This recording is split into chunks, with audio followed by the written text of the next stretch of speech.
Graças a Deus, meus irmãos.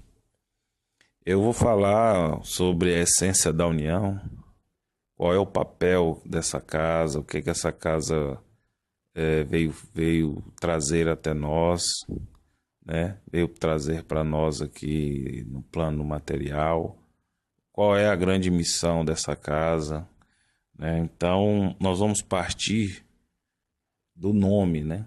O nome é muito sugestivo, a união crística, que significa o quê? A união em torno dessa consciência crística, a união de pensamentos, a ampliação da consciência em torno dessa consciência crística.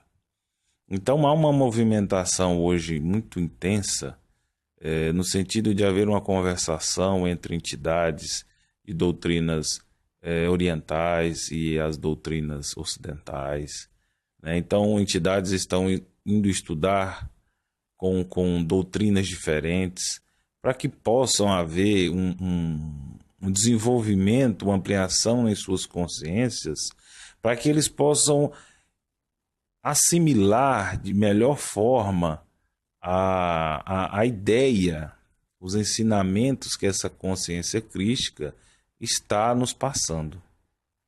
Então vocês podem observar que eles estão se movimentando no sentido de ampliar as suas consciências, de ampliar os seus conhecimentos, né, em torno como eu disse, dessa consciência crística. Então eles estão hoje nesse trabalho de unificação, de ampliação muito intenso, e existem até muitas entidades que estão vindo de outros orbes justamente para nos ajudar nessa transformação, né? Estão chegando muitos aí que estão vindo justamente para esse plano que está sendo cumprido hoje aqui no nosso orbe de forma mais intensa no mundo espiritual. Nós sabemos que o que começa a acontecer no mundo espiritual depois é que repercute no mundo material, no plano material. Então, já está havendo repercussão, sim, no plano material dessa movimentação, e a união é uma prova disso, né? A união, na verdade, ela veio exatamente para abarcar essa ideia de unificação que está sendo tão difundida no plano espiritual. Então nós estamos aqui trabalhando numa casa e que tem o propósito justamente de ampliar os conhecimentos, de unir os conhecimentos, né, da gente ter uma ampliação da nossa consciência em torno da ideia do Cristo, né?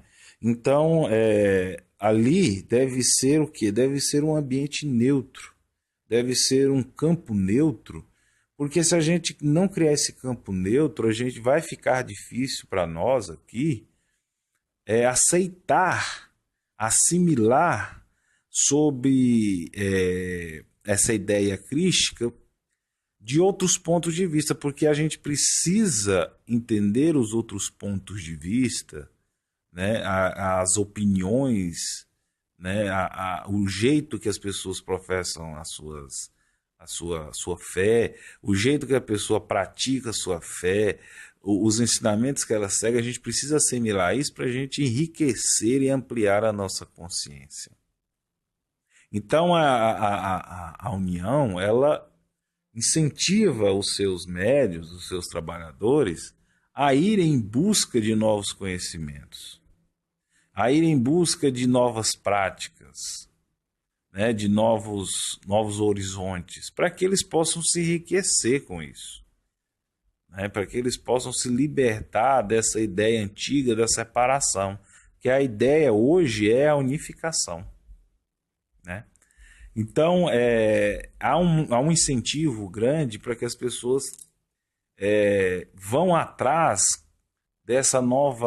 de novos prismas, de novos jeitos de enxergar a coisa, para que eles possam entender de forma mais holística o que o Cristo veio trazer. senão a gente vai ficar num campo muito pobre, num campo muito obsoleto, onde nós não vamos acabar enxergando nada mais, nada menos do que nós já estamos enxergando. E esse não é o nosso papel. Nosso papel hoje é ampliar, é tornar cada vez mais conscientes, nos tornar cada vez mais completos e verdadeiros. E para que isso aconteça, nós precisamos de outros pontos de vista. Né? Então, é preciso criar esse campo neutro na união, respeitando e aceitando as opiniões alheias e principalmente querendo entender o ponto de vista do outro. Enfim, esse é o grande papel da união, é o grande motivo pela qual ela foi criada. Né? E nós assumimos aí um termo, universalismo. Né? Dizemos que nós somos universalistas. Mas eu já estou assim um pouco preocupado com isso, porque há uma tendência, há uma mania nossa de codificar tudo. Né? Essa mania já é ultrapassada, mas ainda temos muitos ainda que tentam codificar tudo, que tentam colocar tudo de uma maneira muito linear, e aí já estão querendo dizer o que universalismo é, o que deixa de ser,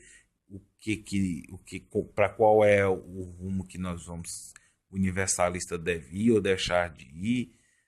Então, irmãos, esse termo ainda é um termo que nós estamos assim em estudo, né, para que a gente não caia de novo nas garras da vaidade, porque tem muito universalista aí que já está se achando superior aos outros, por exemplo, aos kardecistas, aos umbandistas, aos teosofistas, aos sufistas, e aí vai, eles se acham superiores e estão aí sentados no seu comodismo e estão aí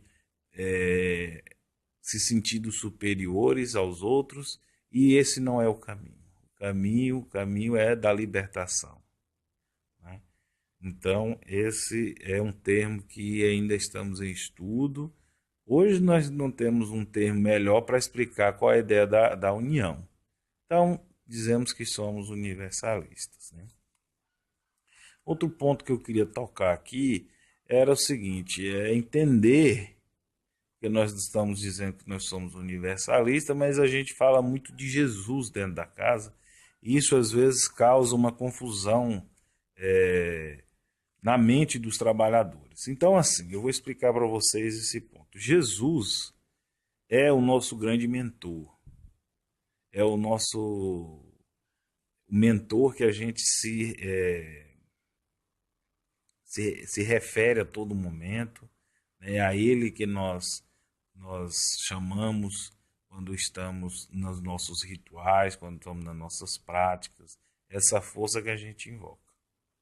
Né? Então, e aí me perguntam muito, e Buda, e Confúcio, e Hermes, e Pitágoras, e São Francisco, e tantos outros, Kardec, e tantos outros que pisaram na Terra e que tiveram seu papel e que interpretaram, que trouxeram, foram intermediários também dessa ideia crítica, dessa consciência, mas a gente não reconhece eles como governantes da Terra. Há um só governante na Terra que nós entendemos que é Jesus Cristo, e que esses outros tantos são hoje grandes instrutores, outros dizem com outro nome, ministros de Jesus. Então são grandes instrutores, são ministros de Jesus que estão ajudando Jesus no governo da Terra, na direção da Terra. Né? Então a gente reconhece esses outros avatares como pessoas que estão hoje assumindo papéis importantíssimos, às vezes até de guiar religiões, mas nós reconhecemos que Jesus é o maior mentor. Então é ele pelo qual, é esse ser que nós evocamos no nosso trabalho. Existe um ser também, bem menos evoluído, é claro, que incorpora e traz seus ensinamentos e instruções e vem nos informando sobre essa movimentação espiritual que está havendo, que é um espírito que se colocou na roupagem de preto velho e que se denominou como Pai João da Mata. Então, esse espírito é um mentor mais imediato que nós temos condições de conversar com ele, né? E ele é o nosso mentor mais imediato. E nós temos um grande protetor dentro da casa que a gente sabe que trabalha conosco, que é um ser guerreiro que se chama São Miguel Arcanjo, muito conhecido. Esse é o nosso anjo protetor, vamos colocar assim. Ele é responsável pela proteção da nossa egrégora, pela proteção dos nossos trabalhos. Então nós podemos invocar essa força desse ser nos nossos trabalhos também, entendeu? Mas a hierarquia, ela não é muito bem hoje muito bem esclarecida, eu não digo obscura, mas ela está faltando muita informação, porque eles julgam que isso ainda não é tão importante para nós. Né? Isso não é o objeto de estudo que a gente deve agora é, tentar entender, entendeu? Então nós devemos, tem coisas muito mais importantes para a gente saber do que as hierarquias, né, que estão aí no mundo espiritual. Né? Mas Jesus é o nosso grande mentor, e graças a Deus. E o que eu quero deixar bem claro aqui, meus irmãos, é que a união, ela acaba de nascer.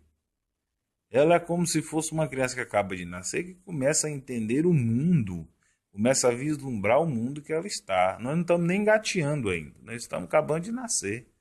Então, há uma instabilidade, há uma insegurança nos médios, há uma transformação muito intensa hoje nos trabalhos.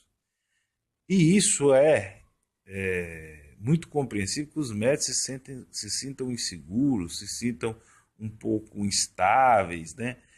Isso é muito compreensível, é normal, viu, meus irmãos? Então vocês não se preocupem, vocês se acalmem, porque a união é uma coisa nova, nós estamos querendo conceber o novo e abandonar o antigo é muito difícil, causa muito sofrimento, demanda muito esforço para a gente abandonar o antigo, porque o antigo é cômodo, o antigo é fácil de lidar com ele, porque a gente é acostumado. Agora o novo é difícil, assimilar toda essa ideia nova é difícil. Então, essa confusão, esse conflito que a gente está sofrendo é natural, e eu quero que vocês compreendam o grau evolutivo que a união está hoje. É um grau de acabar de acabar de nascer e estar começando a vislumbrar o mundo agora. Então, até nós colhermos o fruto disso aí, vai demorar um pouco. Né? Então, essa criança ainda vai ter que começar a aprender todo um processo, de entender, de receber cuidados, para que ela possa gerar frutos no futuro. Então, só vim dizer também isso para que vocês se acalmem um pouco. Enfim, eu vou terminar esse áudio, vou fazer mais alguns áudios sobre esse tema e espero ter sido claro com vocês e graças a Deus.